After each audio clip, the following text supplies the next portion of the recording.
welcome to Monsters Among Us. I am your guide, Derek Hayes. Can someone tell me how it is nearly Thanksgiving already? The next thing you know, the holidays will be upon us. But let's still do what we can to cling to what's left of spooky season just a little longer. After all, it does get dark by 5 p.m. these days, per near 4:30 around my parts. Either way, it's plenty of darkness for something sinister to slither near. And tonight I have an array of first-hand accounts and an abundance of anecdotal evidence. So what do you say we get started? To kick us off this evening, we begin in a state an Ohio boy like me tends to avoid this time of year. Well, at least we used to. It's a college football reference for those not in the know. At any rate, here is Ben's entry from that state up north.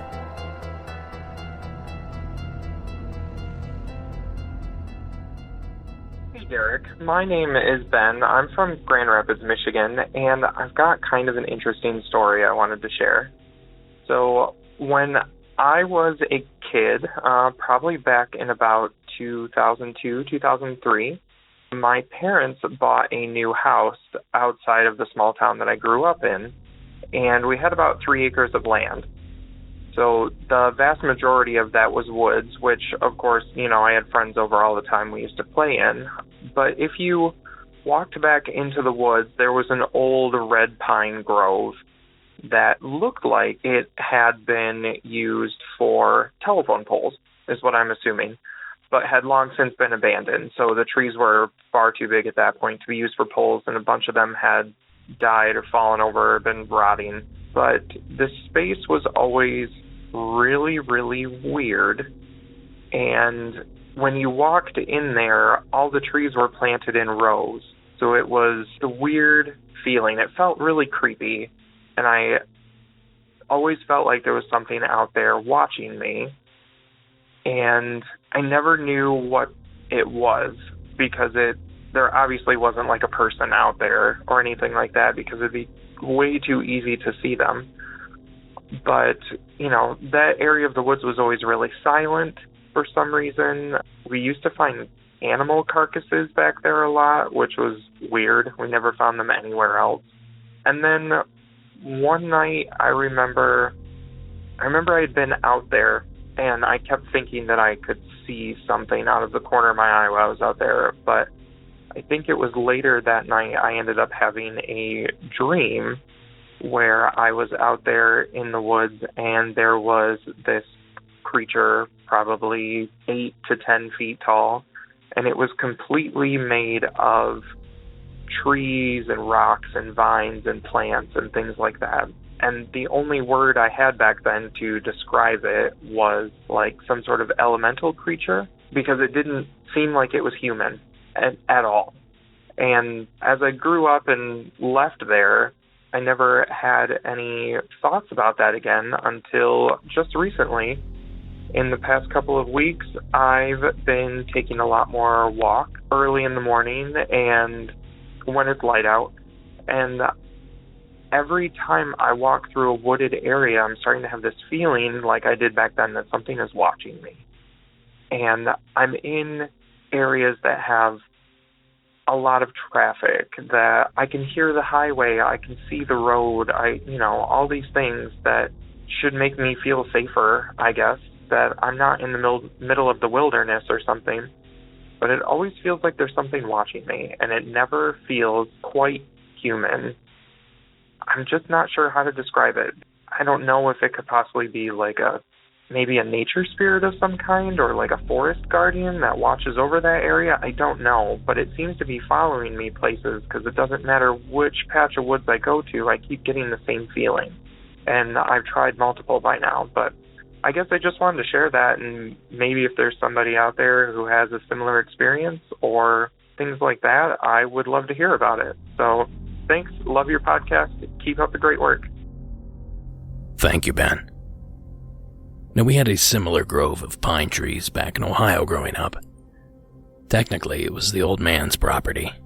The one with the scary German Shepherd. But when that guy wasn't around, we'd sneak back there. Explore around. Come to think of it, there was another one of these groves about a mile in the other direction. That one completely in the middle of nowhere. Now, unlike the tree grid that Ben explored, I don't know the purpose of the two that we found. But I can tell you this. We too got that strange feeling when walking through those small groves. It was an eerie silence for us, almost deafening in contrast to the surrounding deciduous forests. I'd always chalked it up to the foot or so of pine needles that softened the sound waves.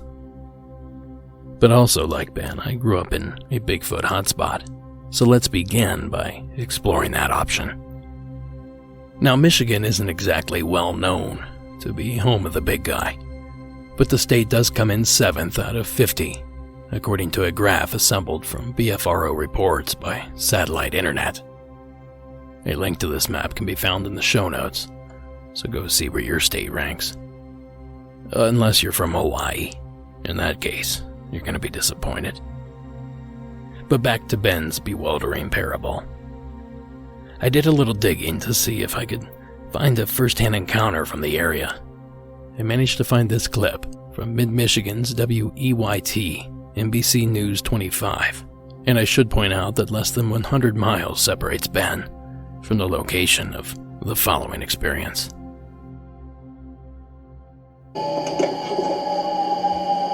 I don't know nothing on earth that makes that noise. Anthony Padilla is asking authorities to investigate what he first thought was a hunter in a ghillie suit on his wooded Midland property. I gotta confront this guy. I was a little nervous. He was all huge, like a basketball player mixed with a wrestler, football type size. Padilla believes what he thought was a hunter is Bigfoot. He started getting blurry. He started getting fuzzy. I see some antlers starting to evolve. Boom! He turned around and it gave me a vision of a white deer's tail. 2 hoofs jump away from me, try to make me forget what I seen. Since the spiritual Bigfoot encounter years ago, Padilla has been leaving pizza boxes in the woods as bait. He peeled the liner out.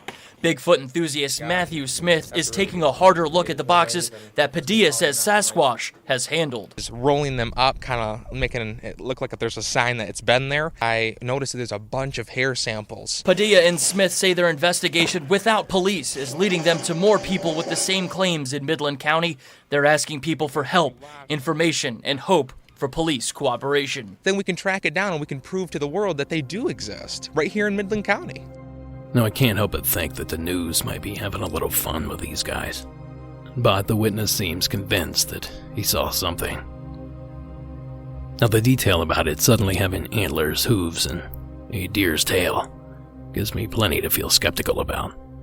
But the howl he captured, you probably missed it. The clip only plays a brief moment of it. I'll loop it a few times here, enhanced for volume only.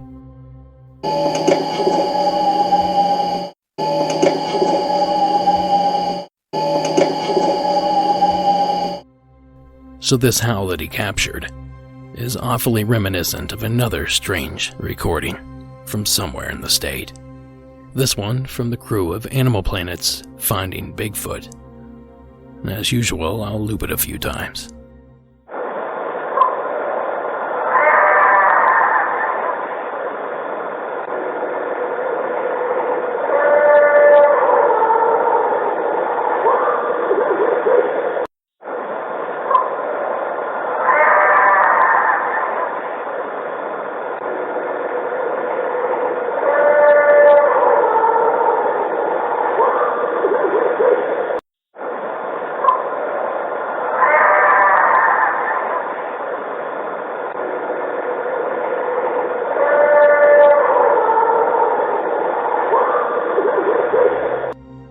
Now, I can't say for sure that this is a Bigfoot yowling in the night. After all, the Great Lakes State is also said to be home of another howling, monstrous beast, the Michigan Dogman. So take your pick of monsters, Ben, And don't forget the local legend of the Ada Witch. But I'll let a listener submit that one for an upcoming Hometown Legends episode. That's right, believe it or not, the season finale is only 8 episodes away. So get those Hometown Legends in now. And a reminder, a hometown legend can be a lot of things.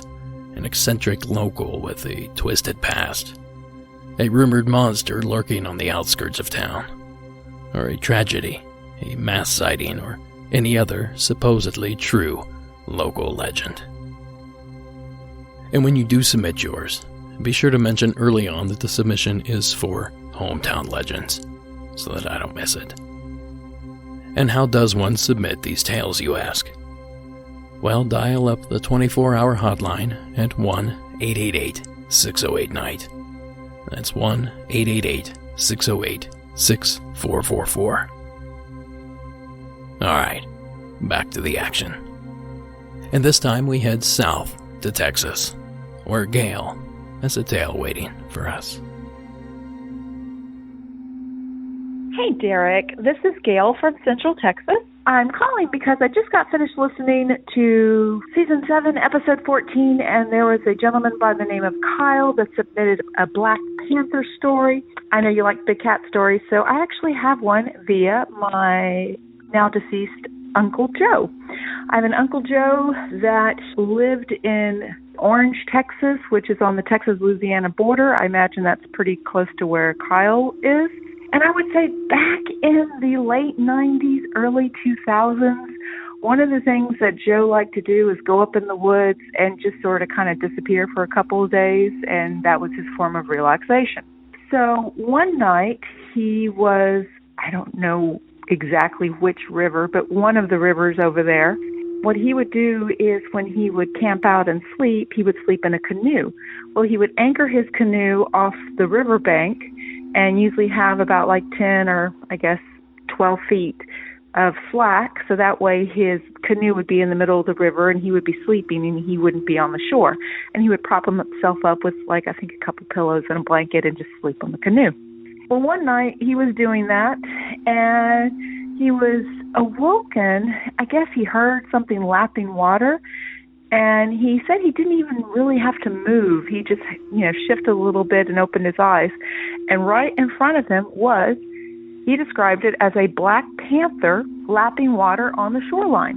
And that's basically it. It was one night, again, he's since passed, but it was in the late 90s, early 2000s, and it was only about maybe 12, 14 feet away from him.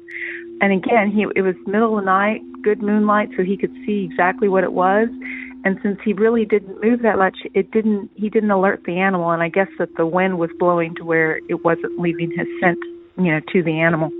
But anyway, there it is, another big cat story from East Texas to collaborate Kyle's story. Okay, thank you. Bye-bye. Thanks, Gail. Now, these Texas ABCs have me wondering if it's possible two similar species reproduced, creating a hybrid of sorts. After some careful digging, I managed to unearth an answer that may explain at least the Lone Star mystery felines. According to a Dr. Helmut Hemmer, he was able to create a hybrid specimen half jaguar and half cougar, aka mountain lion, puma, etc. He described the cat as follows. They were more jaguar in shape and power, but covered in darker markings mixed with the tawny brown of a mountain lion. But that's not black, I hear you saying. Well, unlike cougars, jaguars seem to carry a melanistic gene, the gene that allows them to appear nearly completely black. So what if the jaguar in this occasion happened to be one of the black mutations? Would that create a creature similar to what Uncle Joe saw? And it may surprise some, but jaguars are believed to occasionally roam parts of southern Texas. So this scenario is at least possible. But unfortunately, I also learned that although the two species share territory all over South and Central America, the two monster cats rarely, if ever, meet in the wild. So take all that for what it's worth. And thank you, Gail, for the call. Okay, let's dip our toes in the more supernatural end of the paranormal pool with a story from Kathy in a town Sarah and I had intended on visiting right about now, but like most everyone else, we're not going anywhere. Well, hopefully, Kathy's tale from Salem will make us feel like we're already there. Hi, my name's Kathy. I grew up in New England, and my story is in regards to a trip I made with some friends to Salem, Mass. My mom is originally from Salem, so I spent time there a lot on and off. We were all out one night. It was a roast beef place. I was driving, and then a friend of mine and another girl in the backseat. And he said, well, when we get out of there, I'm going to drive, and you can sit in the passenger seat, and Janine can sit in the back. So she sat in the back, and we drove, just decided to drive around while we were eating. And we ended up driving down towards the Salem Willows, which is a place that is filled with arcade games and places you can sit. This is back when I was probably 22, 23. Anyways, we ended up driving towards the Salem Willows, and when we got there, we drove down this one road, and when we got there, it was late. It was like 11:30, 12 o'clock, something like that, and we saw this group of people in the middle of this one-way street. It's like you can't really drive a two-lane down that one road, and they were all standing around a burn barrel, and it was going, and I thought, oh, maybe it's a bunch of homeless people or something like that. We got closer, and we were all three of us staring out the window, and when we looked, they were all wearing black hooded type robes. And we were all like really shocked, and we didn't really know what they were doing, but they were all standing around the burn barrel or whatever type of barrel it was, and they looked at us, and two people took off. And all of a sudden, we took off, and out of one of the side roads came this huge car, and then I looked at it, and it was a black hearse-looking type of a vehicle. And the person driving it, I thought, looked like Billy Idol. He had blonde hair and a white face, and then when we got closer, we saw that his hair was like dyed white, and his face had white paint all over it, or makeup, whatever you want to call it. It kind of stopped, and he didn't see that they were following us anymore. Scary enough that it was a hearse. So after that night, we said, well, definitely never going back there, and not at night anyways, and kind of just forgot about it. 2 weeks after that, I was at my mom's friend's with her, and her daughter came home, and she was parking her car in the driveway, and she'd come in, and she's like, you won't believe what I just saw. And we were like, what? And she's like, I just saw the weirdest car go by. She says it was this like hearse-looking black car, and the guy driving it kind of looked like Billy Idol. And we were like, oh my God, because I lived 4 towns away and a good 40 minutes away from where this was. So I was like, how the hell did this guy even know where I lived? Long story short, I ended up selling my car after that. It kind of freaked me out enough that I never went back to that part of the Willows, and definitely not at night. I'm 55 now. It was probably 20 some odd years ago or longer. And that's my story.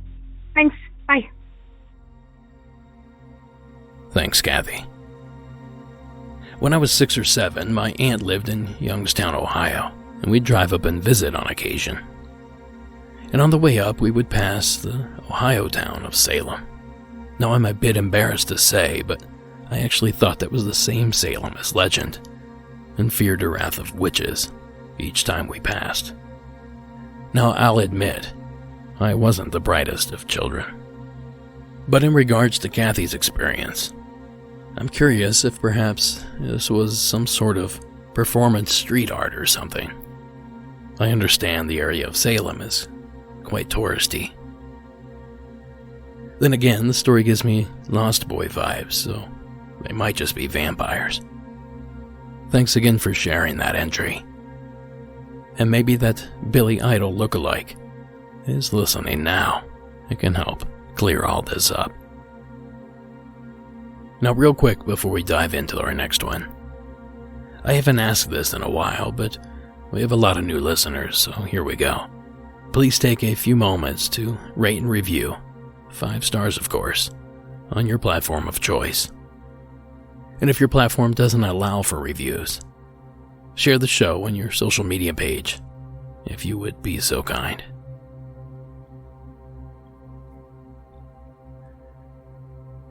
And now we tilt our gaze skyward, in hopes of seeing what Ray saw. But let's hope the visual is where the parallels stop. Here's his entry from the Buckeye State. Hey Derek, this is Ray up here in Northeast Ohio. Back in 1980, I get a call from my buddy John, dude I went to school with. He says, hey, I'm going out to Debbie's after supper. Do you want to go?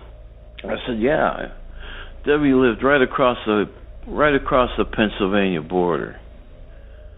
So we get out there and hanging out with Debbie a few hours, playing records, catching up with her. And everybody had to get up for work in the morning, so we probably left there probably before 10. And John's driving down the road, and he makes a right-hand turn. And I says, hey, man, you took the wrong street. He says, oh, no, this is a shortcut.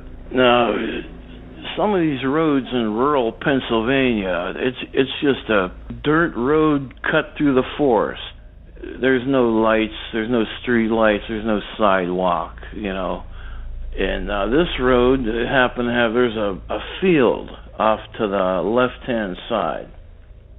Probably about 100 feet of field, and then there's the woods.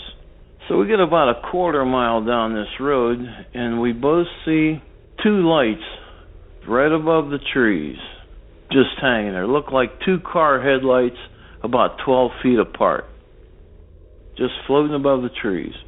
And if I remember right, I think I made a comment like, what are these idiots doing in a helicopter out here at 10 o'clock at night, Well, John drove up a lot closer and rolled the window down, and there was no helicopter noise. There was no noise at all. And he stopped the car, he kept the motor running, he put it in park. And we're watching these lights, and I swear it couldn't have been 3 seconds after he stopped the car. These lights started drifting towards us, real slow, but they're coming towards us. And man, I got a bad feeling. I felt like prey. Yeah, I felt like a rabbit being hunted. And I told John, maybe we ought to just, get out of here. He says, check it out for a minute. So we're watching the lights. They're coming closer. By this time, they're right at the tree line. There's maybe 100 feet left. And they're still coming closer, and I'm starting to get panicked. And I says, come on, man, we got to go. Let's forget about this. Let's get out of here. He said, relax, man. Let's check it out. Dude, as cool as a cucumber. And these lights they're just still, they're coming towards us real slow, but they're heading our way. And man, I started getting panicked. I was pounding on the dashboard with my fist. I'm saying, please, John, we gotta go. We gotta get out of here. Finally, he just put that car in drive and put his foot in it. And he was flying down this dirt road, hitting those potholes, the car's bottoming out on its shocks. I think that's probably the fastest I've ever been in a car at that time. And he kept saying, are they following us? And I stuck my head out the window, and I said, yeah, they're following us. And by this time, he was panicked. The road came to a T, so there's a stop sign. John's skidding into this turn and is making the turn, and a green beam of light came down to the ground right to the left-hand side of the car. And after that, we don't remember the drive home. I mean, down into the Shenango Valley and then up into Ohio. The only thing I remember is walking into my parents' house, and they're watching TV in the living room, and I walked in and said, "We saw a UFO." And I forgot about this for years. Now, how the hell could I forget about the scariest night of my life? How could I just forget about that? You know, it makes no sense. But that's what happened, man. And I've seen those lights one other time way out in a country road in Ohio, but I was about a mile away. And I just got the hell out of there. I wasn't going to wait around. That's it, brother. So keep up the good work, man. Later. Thank you, Ray. That is a chilling experience. Now, there's something extra ominous about the way the craft slowly made its way over to the gentleman. If I'm honest, there are certainly parallels to both the Betty and Barney Hill abduction and the Travis Walton abduction. All three centered around a vehicle. All three witnessed the craft first, before it appeared to pay any attention to them. And all three seemed to involve a certain caliber of missing time. Now, I certainly don't feel qualified to confirm that these gentlemen were in fact taken aboard a UFO, but a lot of the telltale signs are there. Now, years ago, I would have recommended hypnotherapy, where the witness is hypnotized in order to retrieve buried or forgotten, or even cloaked memories. But the general consensus these days is that this method does more to create new memories rather than retrieve old ones. So unfortunately, I don't have any advice for you, Ray. Maybe someone listening has some insight that they can deliver. But thank you again for sharing that call. Now, real quick, we did a small batch of t-shirts featuring the new Mirrored Men design by talented artist and creator at Cryptid Zoo, Julian Meyer. So rush over to monstersamonguspodcast.com and pick up yours before they're gone. Now, we still have a lot of calls to get through, so let's dive back in. This next one takes us back to Michigan. This time, it's a message from Kat. Hi, Derek. This is Kat from Michigan. So this happened about 2 weeks ago, and I'm not sure what to make of it. It was really strange. So I woke up, and it was broad daylight, early morning, and I saw at the end of my bed, I saw this man's head floating, this blonde-haired man, and he had a cut below his eye, and instead of being like red or pink underneath, it was gray. But I saw this man's head floating above my bed, about a foot above my bed, and just slowly rotating clockwise. And it wasn't sleep paralysis. I sat up, I rubbed my eyes, I blinked. I was just trying to see, was I really seeing this? And it lasted for about a minute, just seeing this head slowly rotating above my bed. And slowly it just faded and disappeared. I don't know what to make of it, but it was just really strange. If anyone else has called in about floating heads, let me know. Thank you. Goodbye. Thank you, Kat. After listening to this one, I got curious. I was wondering what a ghostly, floating head even looked like. Now, I've seen an apparition myself, but his head seemed fully attached. So I did some digging and unearthed a clip that seems to show something very similar to what Kat had reported seeing. I've linked to the short video clip in the show notes. In the particular clip I found, which was shot at a supposedly haunted bar in New Mexico after hours, is pretty chilling. As far as I can tell, it shows a human head manifest out of nowhere, then quickly dart to its left before disappearing altogether. The entire sequence only takes a moment or so. So go have a look, Kat. If this is even half as spooky as your experience, I can sympathize with you. And thank you again for sharing your submission. Next up, we venture to the state of Idaho, where Katie has a harrowing story to share. Hi, Derek. My name's Katie, and I'm from Idaho. I've called in a couple times before. It sounds a little weird.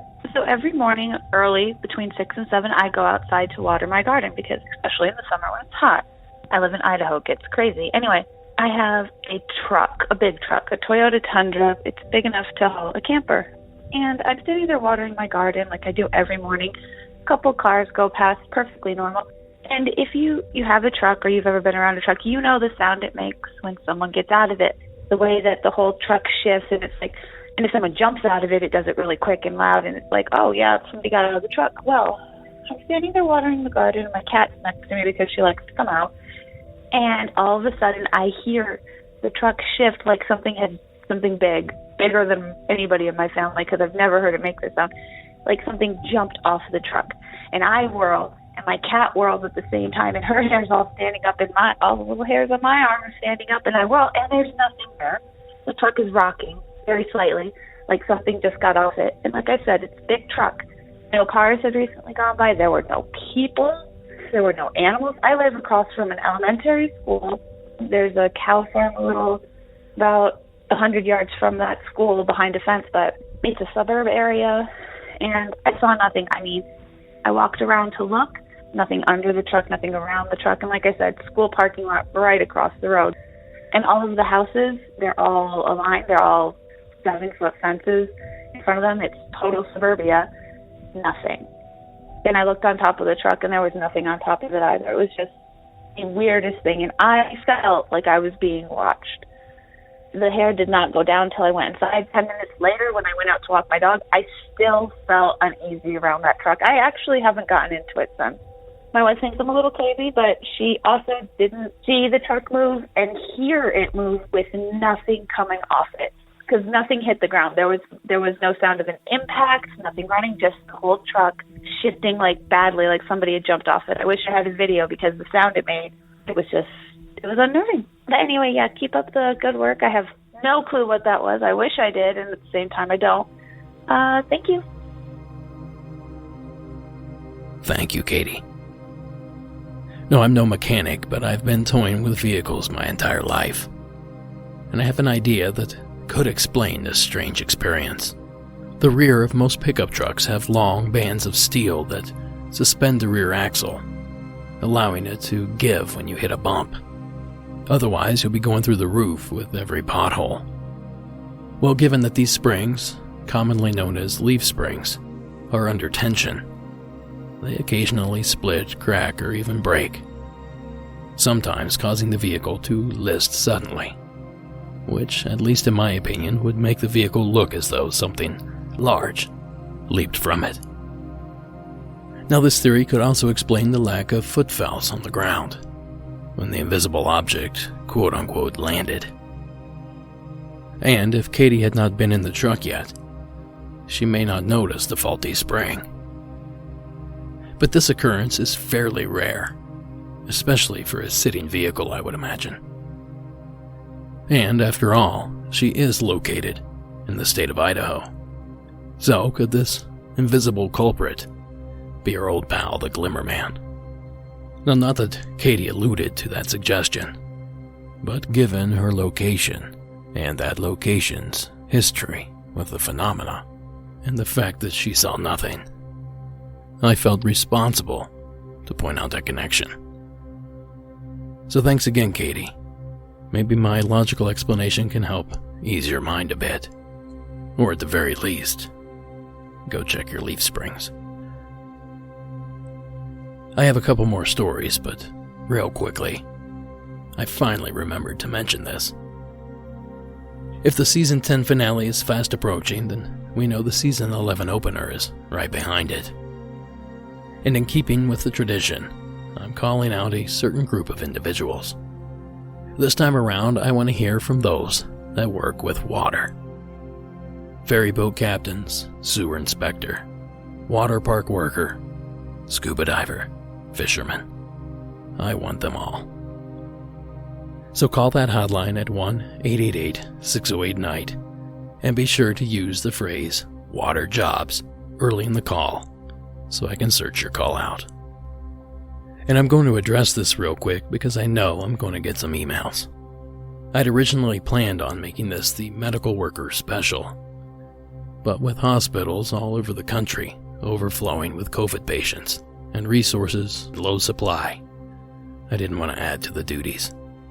So we will circle back to that once this is all behind us.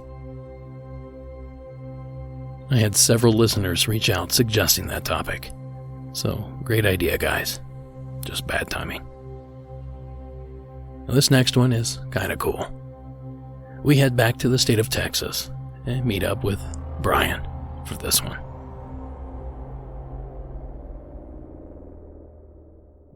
Hey Derek, it's Brian. Recently I heard my buddies call in about my experience at the Fire Station Museum for your season opener. Figured I'd call in a story that we did together. So back when we were kids, we used to go and play out in the woods and do all that kind of stuff and make trails and things like that. This is all in southeast Texas. And one day we were out there and we looked up and we saw this copper-colored guy walking through the woods, but he wasn't making a sound or anything like that. And we figured we better see where he's going. And my buddy's house is right across the street from a house that behind it sits an old cemetery. And, you know, we're close to Galveston, where a bunch of history is over there and everything like that, but we're not actually in Galveston, Texas. So we followed it for a while, and we could see it going towards this clearing. So we headed out and followed it into this clearing, and it turns out that it was this old abandoned cemetery, and it was a pretty creepy place to be. Bunch of old headstones and things like that. We didn't recognize any of the names or anything like that. We looked around for this copper man, and right as we thought maybe we should just head on out, we looked up and he had gone behind this giant headstone. So we followed over there just to see if anybody was trying to play a prank on us, and knew that we were always out in the woods, and all of our buddies knew that we were always out there. It was right behind our church. So we go over there, and there's nobody there. It's just gone. There's nobody there. There's no sign of where anybody could have gone. And I mean, they could have possibly, if there was somebody there, gone into the woods, you know, just sat behind some trees or something. But I think we would have seen them the angle we were standing at. I don't really believe in the paranormal. I've had my experiences, like the one in the firehouse, and obviously this. But my buddy, he's big into it, and he's seen a lot of things. So, yeah, I figured I'd go ahead and call it in. And I think my buddy has actually told this story too, but I don't think he went as detailed as what happened. Turns out it was an old Civil War era cemetery. I don't think it was actually Civil War soldiers buried there or anything like that. But, yeah, our historical society claimed it as a historical site, and I don't want to give it away the name just to, you know, let the souls there rest at peace and whatnot. Yeah, Derek, I've started listening to your show. I've really enjoyed it so far. Keep up the good work, man. Bye. Thank you, Brian.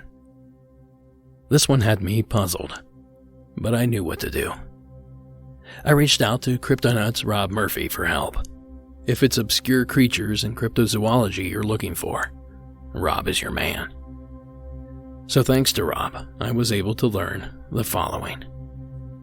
Brian and his buddies aren't alone in witnessing a strange metal monstrosity, but his next closest fellow witnesses are anything but close by. According to the website British Paranormal, an eerily similar entity was spotted and recorded in written history over 200 years ago in a village known as Portsmouth, England. The following first-hand accounts were recently discovered in the diary of a bookbinder whom lived in the area at the time. On the 6th of September, 1798, an entry in the diary made reference to a tale that left the researcher dumbfounded. A human with metal skin had apparently been sighted by a local vicar whilst walking the country lanes near Farrington. The vicar claimed that the man was no more than 4 feet in height, with a sturdy, muscular body and a large, bulky head. His eyes were described as being like brightly polished shillings, glistering in the midday sun. He had no mouth, no nose, no ears, and he wore no clothes. Brand provided a lengthy and highly detailed account of the panic this creature caused in the surrounding environs. He noted in the later entry that the creature had been spotted again, near the now reclaimed land of Tipner Lake. A young farmer's maid had been harvesting wild fennel when she beheld a man of metal flesh arise from the waters of the bay and walk several meters before retracing his footsteps and submerging beneath the still surface again. Initially, the researcher who was inspecting Brand's private diary assuaged his feelings of confusion by reckoning that the ancient bookbinder was insane, and the script that he now read was no more than the ramblings of a deluded and unwell mind. However, this comfort was soon swept aside when a second source emerged that proved Brand had been anything but a lunatic. A letter written by Dr. Jeffrey Bramwell attested to another panic in Portsmouth that focused on a flying metal man. In 1801, a group of a dozen or so Portsmouth townfolk gathered at an open-air location near Portsmouth city center to exchange goods and produce. No sooner than the wares had been carefully laid out, a local candle maker let out a shriek of fear so loud it made a hat maker fall giddy to the ground. The shriek was in response to a grim ghoul of terrible countenance, replete with a skin of copper. The bizarre creature emerged from a nearby copse, then launched itself like a golden bird into the sky, where it soon disappeared out of sight. Now, a copse is just a small grove of trees. So, there you have it, Brian. At least you're not the only one. I wish I could do more to help you figure out what it is you saw, but I'll keep the lines open should any others pop up. So thanks again for sharing. And just a quick note that next week I'll be dark to celebrate Thanksgiving with Sarah. So check back on December 3rd for a brand new episode. And here we are, folks. The final call of the evening. And this one takes us to the state of Utah. Justin, tell us what you saw.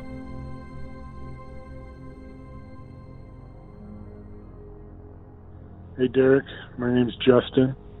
I'm calling from Provo, Utah. I guess I don't know where to start. I don't know what category this experience falls under, but it happened back in 2006. I was 17 at the time, and it happened around, it must have been somewhere around 9 o'clock, 10 o'clock at night. I remember it being dark outside. I was just around the corner from my house, so I was in the city, and I was talking to my girlfriend at the time, who's now my wife. I was talking to her on the phone, and I just see this pair of wings flying through the sky, heading from north to south, almost like directly above the street. So in the middle of my conversation, I just stopped talking to my wife, and I just look up, and I'm like, what the heck is that? And like, the best way I can describe it is just like these really long wings that seemed kind of skinny but feathery, but they were really long. And the weird part about it is I only could see wings. There was no head, there was no body. I could only see these giant wings. Like, when I say giant, they had to have been at least 10 feet wide, just slowly flapping in the sky. And I remember walking towards them. When I first saw them, I remember standing up off the curb and walking towards it, and like I even did the rub my eyes to see, if there was just something on my eyes, and they were still there. And I watched it for like 10, maybe 15 seconds tops, as it just continued to head south and just vanished in the night. I don't know what it was. I don't know how to explain it. Full disclosure, though, a month or so before this experience happened, I did watch Mothman Prophecies. And I'd never heard anything about the Mothman before. So yeah, anyways, after watching that, this experience happened to me probably a month or so after that, after watching the Mothman movie. So I don't know if I saw something, you know, like, I don't know if I saw some like ducks or something that looked like wings, you know, the way they make that V shape. I don't know. It could have been something like that, and because I had watched the Mothman movie pretty recently, maybe my mind had correlated the two, trying to make sense of what I was seeing. Anyways, that's my experience. I really enjoy the podcast. I just started listening to you within the last month, and I've enjoyed it a lot. So thanks again. Hope you can share my story. Bye. Thank you, Justin.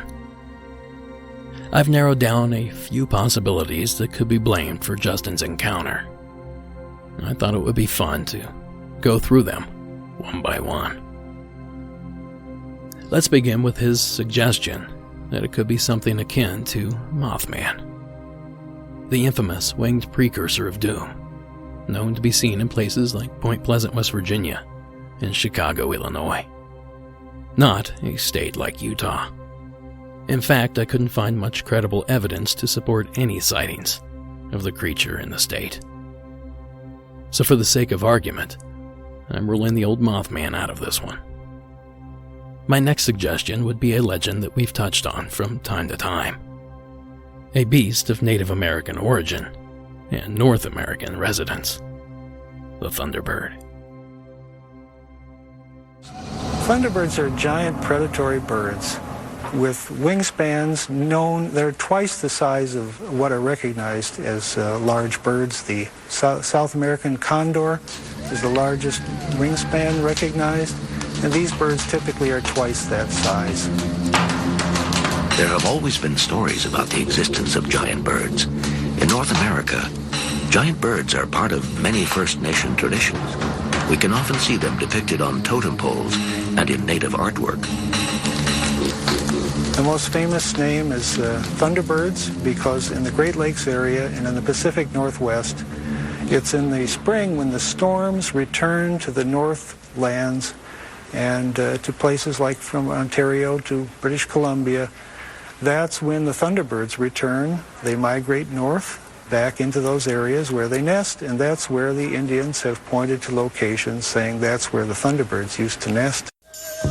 According to First Nation tradition, Thunderbirds disappeared shortly before white men arrived in North America. However, eyewitness accounts seem to indicate that some of these huge birds may have survived up until now. That clip is courtesy of the Canadian television series, Northern Mysteries. And although they're discussing Canadian locations, the Thunderbird legends persist in many places in the U.S., including the state of Utah. So as far as monsters go, the Thunderbird seems like a leading contender. But not if all these persistent pterodactyl reports have something to say about it. Reports like this one out of Texas, recorded by friends of the show Lyle Blackburn and Ken Gerhardt for the pilot episode of their series, American Monster Tour. So thanks for meeting us. We really want to hear about your encounter. We've been investigating some others that had very close sightings of what appeared to be pterodactyl or pterosaur type creatures. Well, I appreciate y'all giving me this opportunity, and I'm going to be honest, I've never told the story before because it's so unbelievable. I don't believe it, and I was there.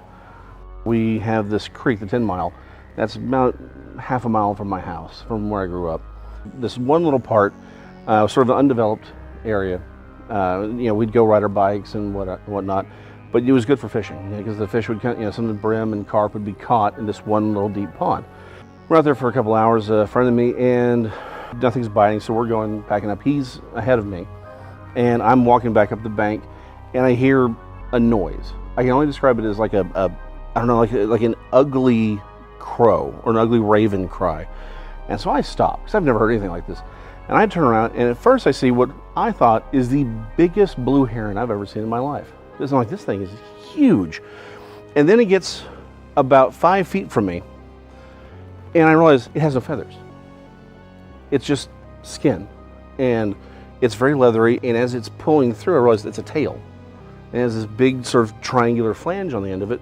Of course, this thing's booking, right? It's not staying still, but there's this straightaway that we're on, and it flies and then banks and then disappears down the creek. Now, the creek's only 15, 20 feet wide, so I'm able to get a really good look at it from the back, and this thing's at least 10 feet wide as far as its wingspan goes, and maybe a little more, maybe 8 feet on the low end, but it's easily 10 feet.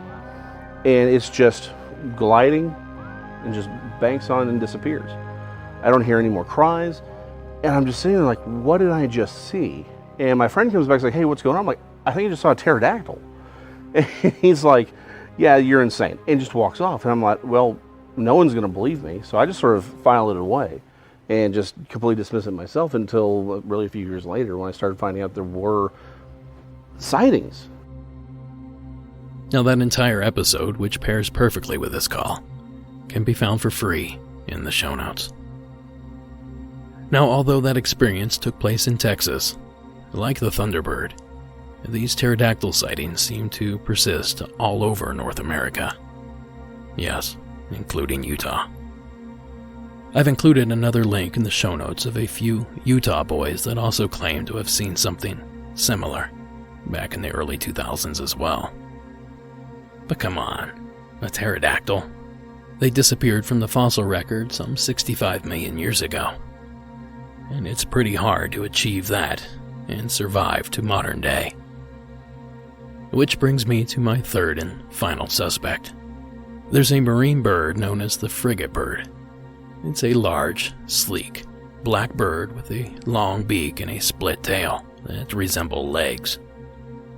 The largest of the species can reach wingspans of close to 8 feet, and while flying, which is what they do a majority of the time, they look eerily similar to the distinct outline of what we now know as a pterodactyl. Now here's a sample of the male's mating call, courtesy of the Cornell Lab of Ornithology. Now tell me that these things don't sound like dinosaurs.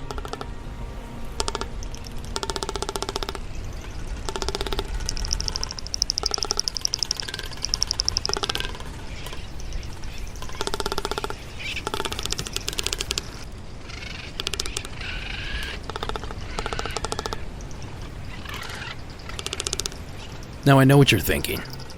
How can a marine bird be sighted in Utah? Well, I have an answer for that as well. I was able to find several confirmed sightings of these birds inland, places like Oklahoma, Nebraska, and Utah's neighbor to the north, Wyoming. These birds are categorized as vagrant, which essentially means they're just wandering around. So in theory, the frigate bird too could find itself in the skies above the Beehive State, especially knowing there's a massive body of water just to the north in the Great Salt Lake. So you be the judge. Which sounds like the best fit to you? And more importantly, Justin, Google the magnificent frigate bird, or check out the show notes, and let me know what you think. And thanks again for the submission.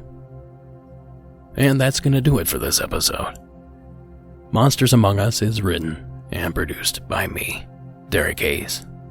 Additional support is provided by Sarah Carter Hayes and Addie Lloyd. All audio used in this production is done so under the protection of fair use. The creepy as hell score that you hear in the background is Co.ag Music and White Bat Audio. Thank you so much for listening, and until next week.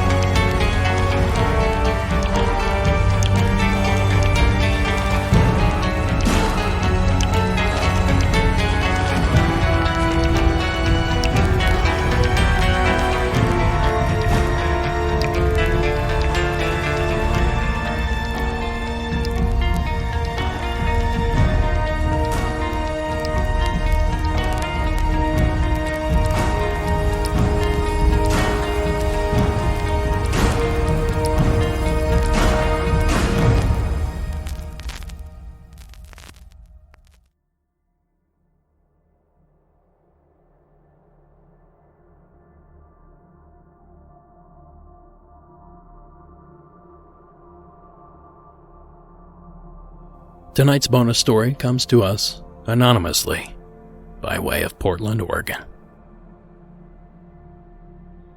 Yeah, I'm a first-time caller. My partner told me about this station. Man, I've just been listening to it very often. I went back to season 1 today for my first time, but I picked up on season 8 and whatnot. Well, anyways, I'm in Portland, Oregon.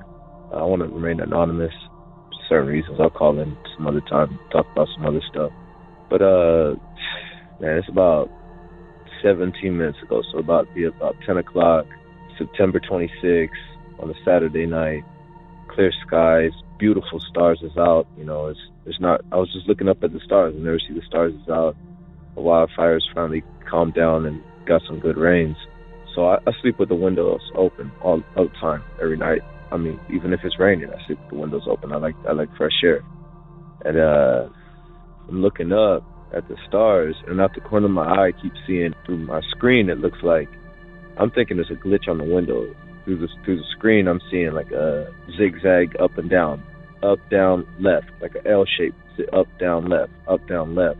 I'm like, all right, man, let me just, I said, let me tilt my head some, see if there's a little star right there, something floating around in the sky, not too far from a Navy base, you know, so just looking, nothing goes on again. So, all right, I pull my head back in, I'm just looking, now I start to lay on my back as I'm looking at the stars. At first I was on my side, looking up again, and it didn't happen this time. And then again, out the corner of my eye, I see it happen again, but now it happens as like a kind of like a slash. Like it looks like a zigzag line. Like it looks. I thought it looked like a spider web caught in the light, like a shimmer of it, and it was kind of like iridescent, like shining. And I'm like, oh, it's just a spider web, you know, I don't kill spiders, so I just let it be, you know, right there. And it wasn't that, because right after that, this little bug comes flying down. And it's like an orb. I thought it was an orb at first. And it's real small, little dot. And it's so bright and shiny. And I'm like, man, that thing's fly, you know, I'm paying attention to it.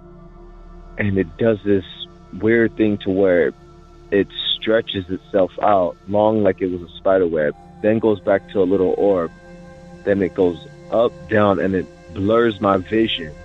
It makes it hard to see through it, and it kind of seems like you know when you're looking at something in the distance and you see heat waves off the ground shimmering? It was doing this, but this is nighttime, and it's making like a hazy effect in front of my eyes, to where I felt like I had stuff in my eyes, like I felt like my eyes were watery.